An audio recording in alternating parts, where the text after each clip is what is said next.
Hello everyone, this is Sachin again, and today I'll be talking about transit gateways.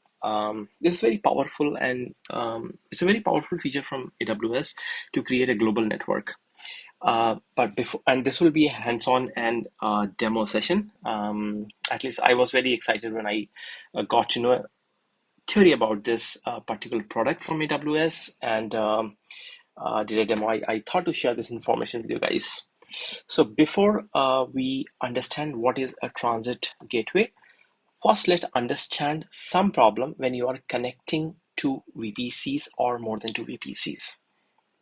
Okay, so let's look at this picture. These are four VPCs named A, B, C, and D. Of course, they are their own private CIDRs. One could be like 10.0.0.0/16, and another one could be 10.0.1.0/16, and so on and so forth. And they need to privately access each other. There is a product called VPC Pairing, and using VPC Pairing, you can actually connect these two VPCs. For example, A and D, you want to connect, you can enable VPC Pairing, and A and D can communicate with each other. Now, as soon as there are more VPCs, and there is a requirement that each of the VPCs needs to talk to each other. And the moment this, and if you see here, like if I need to talk to B, a one VPC pairing needs to be created, depicted like with the number 2. Similarly, B and C, one VPC pairing, the third VPC pairing, and the fourth VPC pairing. D and B needs to talk, it's a 6, and A and C needs to talk 5. So basically, now by looking at this picture, you are convinced that the more and more number of VPCs grow, it's actually very troublesome, very hard to maintain all these VPCs.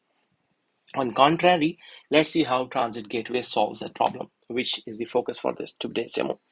So now this product, which is powerful to basically connect or to make a global network, and you don't need multiple connections across all the VPCs. Rather, you need to create associations between each VPC and the transit gateway. So in this case, the same four VPCs, A, B, C, and D, they just make you make an attachment, transit gateway attachment between VPC and the transit gateway, and that's it.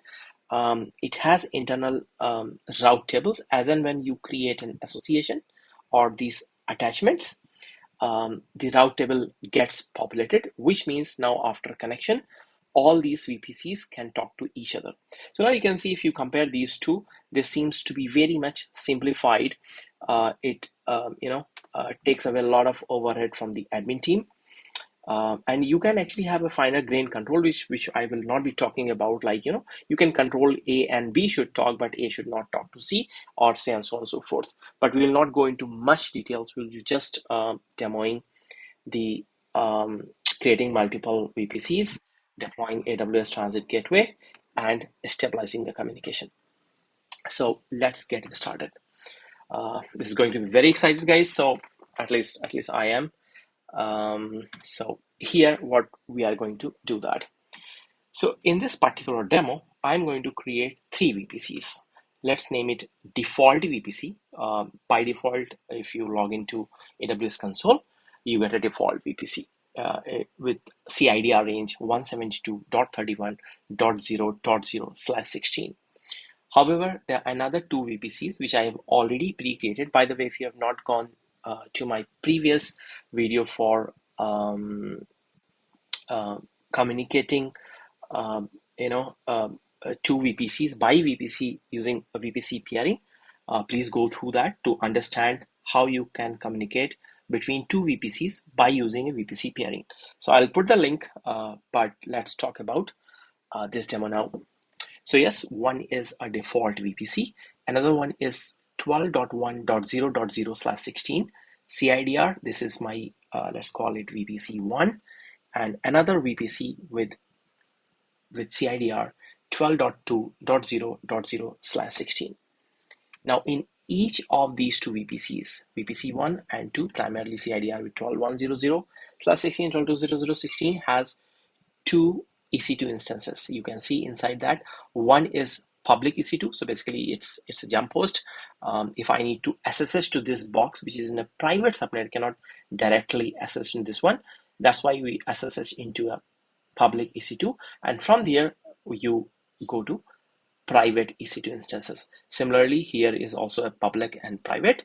And similarly, if you want to reach to a private of this guy, you can actually SSH to this public EC2 and then go there.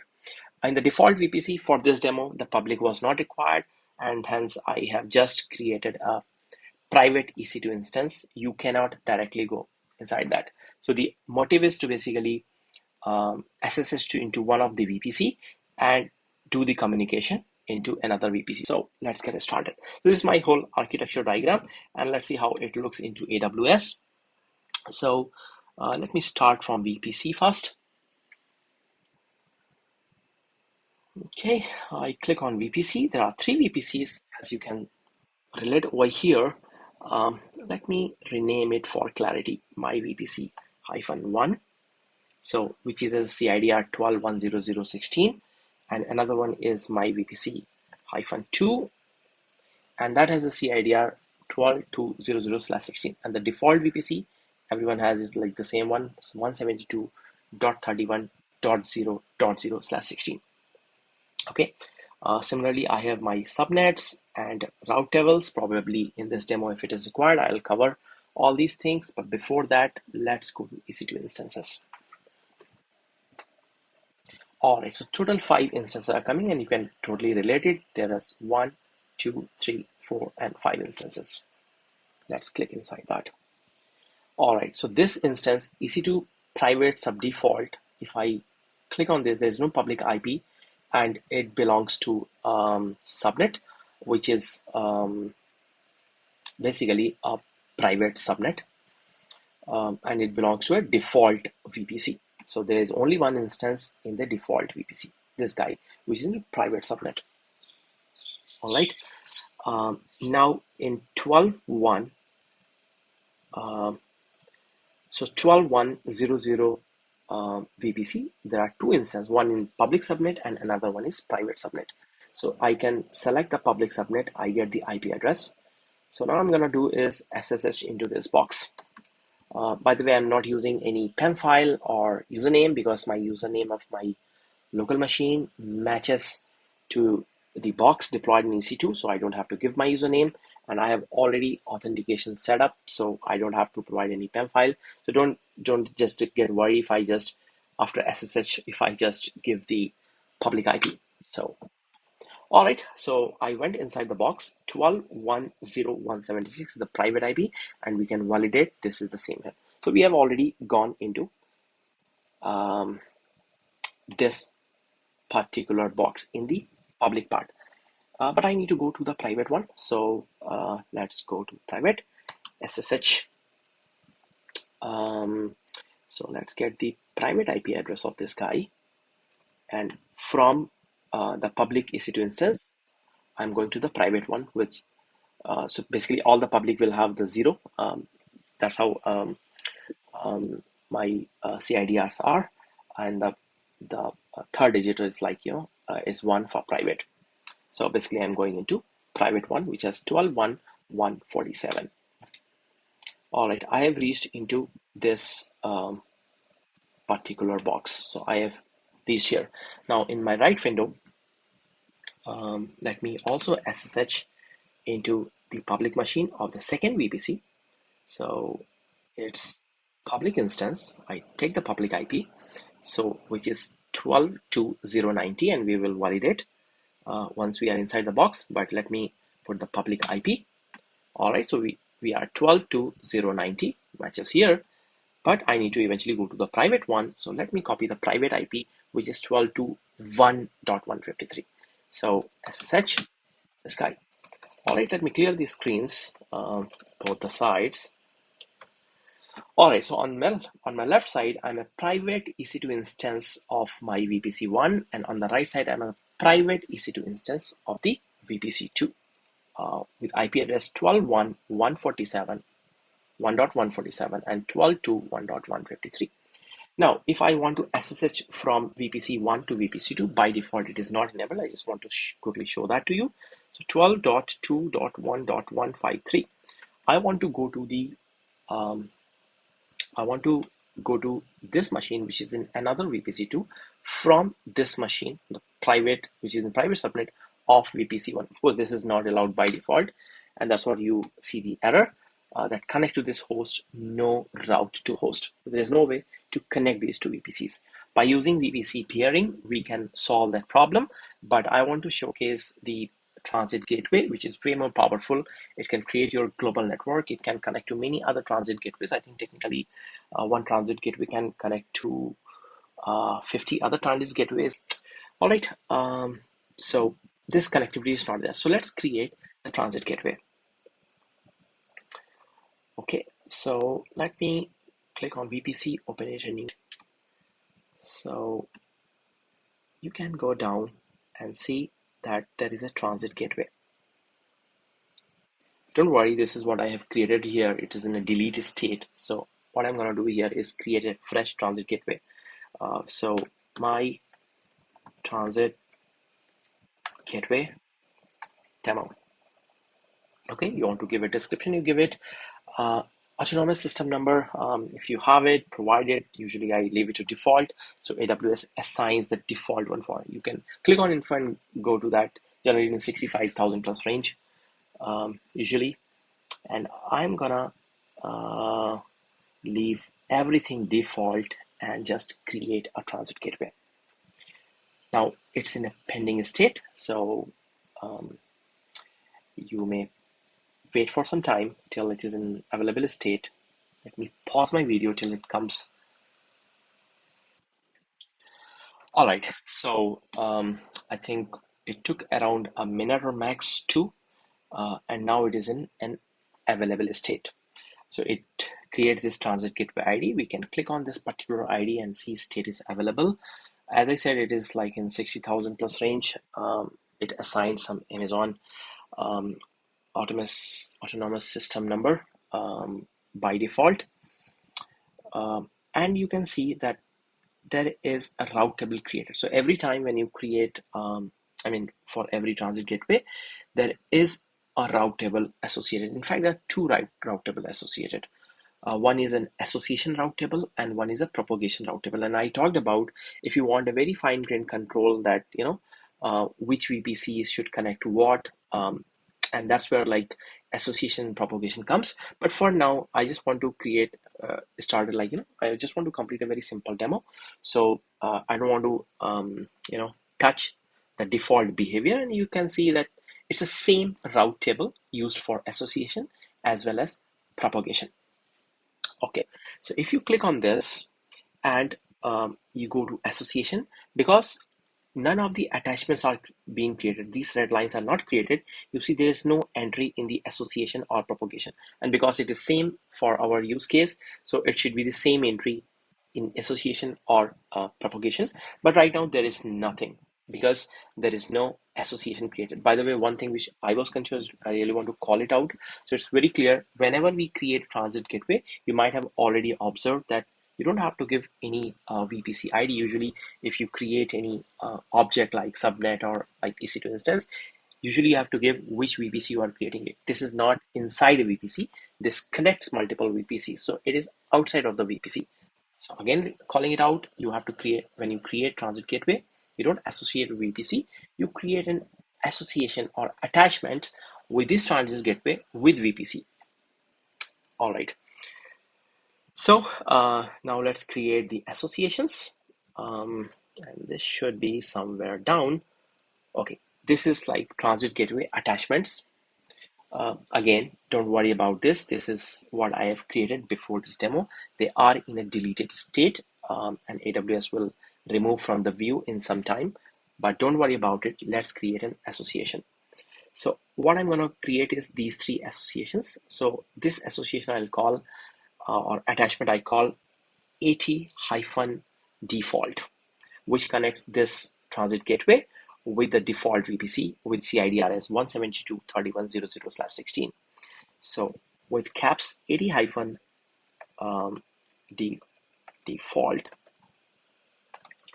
VPC and then transit gateway ID, whatever I have created just now, I associate on the one side. Attachment type, because I'm connecting VPC with the transit gateway, I'm choosing VPC. Otherwise, you can choose peering connection or VPN or connect. So leave it to default, it's a VPC. And which VPC you are connecting it, I'm connecting default one, and you can validate the CIDR range 172.31.00/16. Select that, leave the all subnet IDs associated or checked, leave the default tags and create that. All right, so this will create this attachment. And now if you go to transit, so this is attachment ID basically, but this should be still, yeah, it's in a pending state, probably take some time to come into an available state. But you can go to gateway and select again the same transit gateway ID, and again go to the route table, the same for association propagation. Okay, and once this attachment is in available state, you will see an entry over here. So let's give us some time. I'm gonna pause this video once again so that this attachment is in an available state.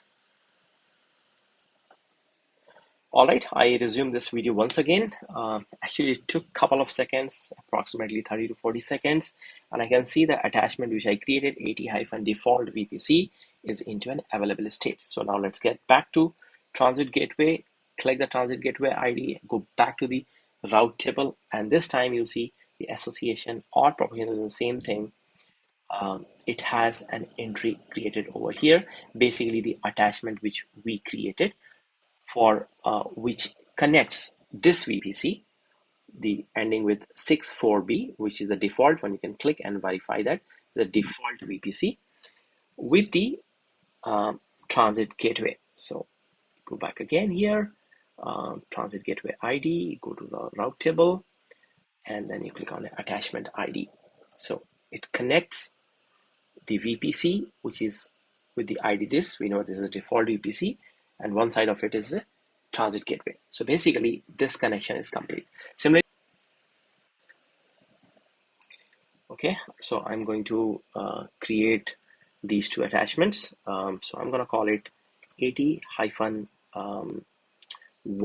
So this is AT-default VPC is this one, AT-1 is this one, which connects transit gateway with 12.110/16, and AT-2, which connects transit gateway with 12.200/16.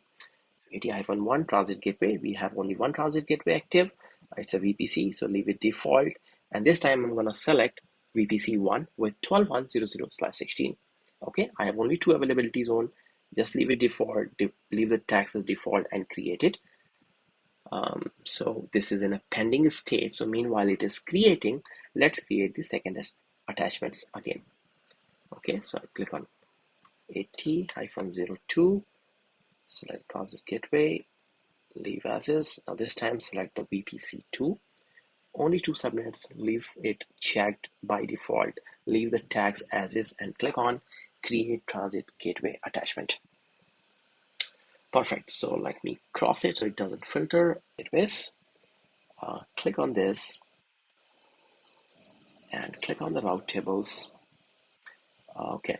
So again, till it once these attachments are active in an available state, the entries will come over here. All right. Let me refresh. Probably it to take a couple of seconds. Okay, so I think one has been created. Okay, it is the attachment between a transit gateway with this and this VPC. Transit gateways table. We open this VPC in a new tab, which ends with 99D. And 99D is VPC1, so VPC2 should also be coming alive in a couple of seconds. Perfect. So ending with 302, let's quickly verify that. So 302 is VPC2. So now at this stage, we have seen that all these attachments are getting created. So this means because we have not directly connected VPC1 and VPC2, but they both are connected with transit gateway. You have just created the attachment, but this guy, this VPC route table must know to reach to this this VPC, what gateway it needs to be used. So all the setup is there, but only one thing left is this VPC needs to be told that to reach 12200/16 CIDR range, what means you have to use it. So in this case, transit gateway. So let's quickly do that. So go to VPC. In fact, let's go to subnet. Okay. So I'm gonna go to my subnet private 1B. Perfect. So this subnet 12110/24, it belongs to where this VPC1 private EC2 machine is hosted. So it's into this route table. Now in this route table, you have to go to the routes and say edit routes. So to resolve 12100, which is local to this guy, use local. For anything you use NAT gateway, it's already set up, but to reach to 122.0.0/16, I should use transit gateway. And transit gateway is the second last selected. Now it will give the option.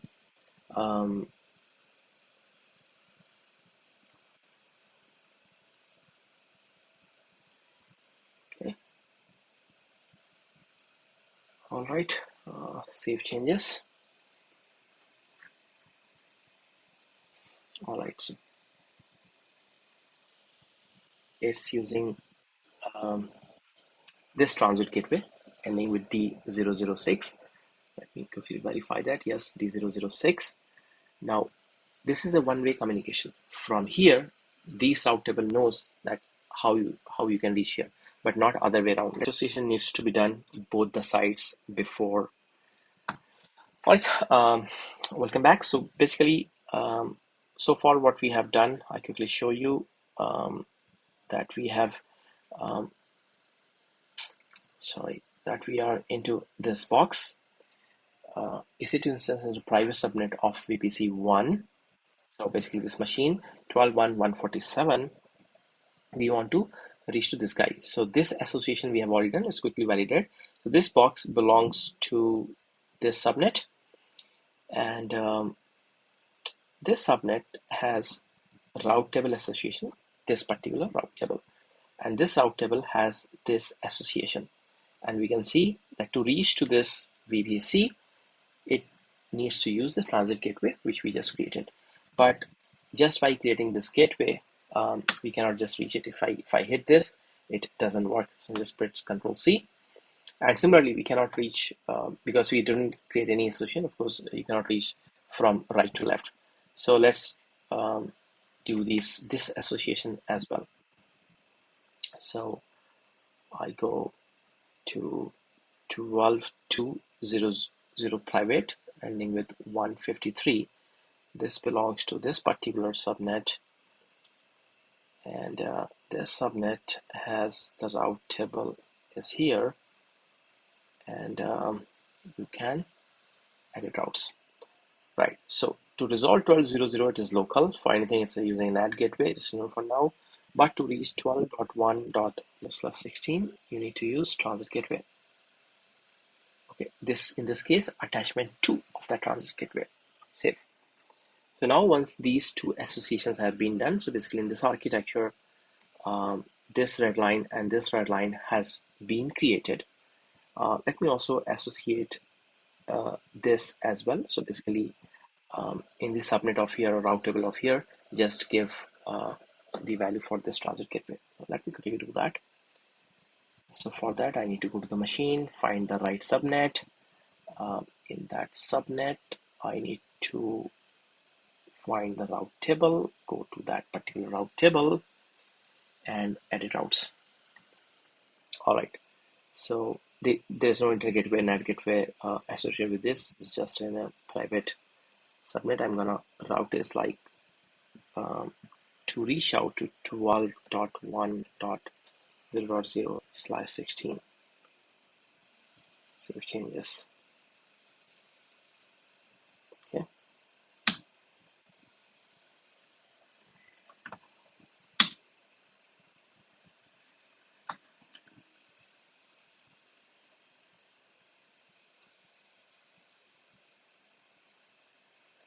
To go to the subnet. The subnet uses this route table. Go to the route table. Routes. Okay.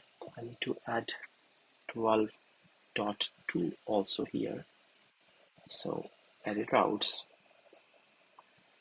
12.2.0.0/16. Should use my transit gateway. Perfect. So this case, okay, my permissions are to open this chmod 400, this guy.